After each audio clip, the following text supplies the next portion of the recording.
सोच में केंद्रित है जीत का मनोविज्ञान।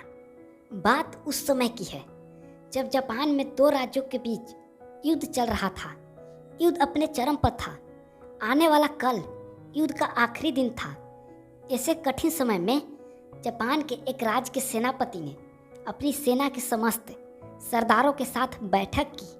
बैठक के पक्ष और विपक्ष की शक्ति को लेकर चर्चा हुई। शत्रु की सेना संख्या, हथियार और अपनी क्षमता सहित हर तरह से उन पर हावी थी। बैठक करने वाले राज्य के सरदारों का आत्मविश्वास डगमगाने लगा, लेकिन सेनापति पीछे नहीं हटना चाहता था। तब उसने सैनिक से कहा, निर्णय सुबह होगा। सुबह हुई। सेना चलते चलते एक मंदिर के सामने रुकी। सेनापति पूजा के लिए मंदिर में चला गया। थोड़ी देर बाद वह मंदिर से वापसी निकला और उसने सैनिक से कहा, मेरे पास अभी मंत्रित किया हुआ सिक्का है। यह हमें बताएगा कि युद्ध लड़ना है या पीछे हटना है। इसके बाद उसने सिक्के को आसमान में उछाला। सिक्के उछालने के पहले उसने कहा था कि अगर चित आया तो विजय होगी, पट आया तो पराजय। सिक्का जमीन पर गिरा।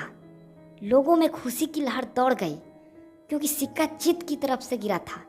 सैनिक का आत्मविश्वास फिर से जाग गया। युद्ध के दौरान मैदान में जब दोनों सेनाएं आमने सामने थी तो आत्मविश्वास से भरी सेना ने जमकर युद्ध किया। हुआ यूं कि उन्होंने अपने से ज़्यादा भारी सेना के लोगों को हरा दिया। युद्ध समाप्त हो चुका था।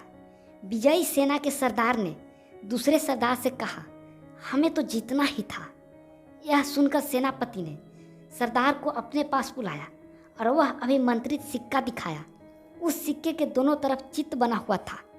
कहानी का सार है कि कठिन परिस्थितियों में भी जो अभिमंत्रित सिक्का हमें सफलता दिलाता है वह हमारा आत्मविश्वास ही है।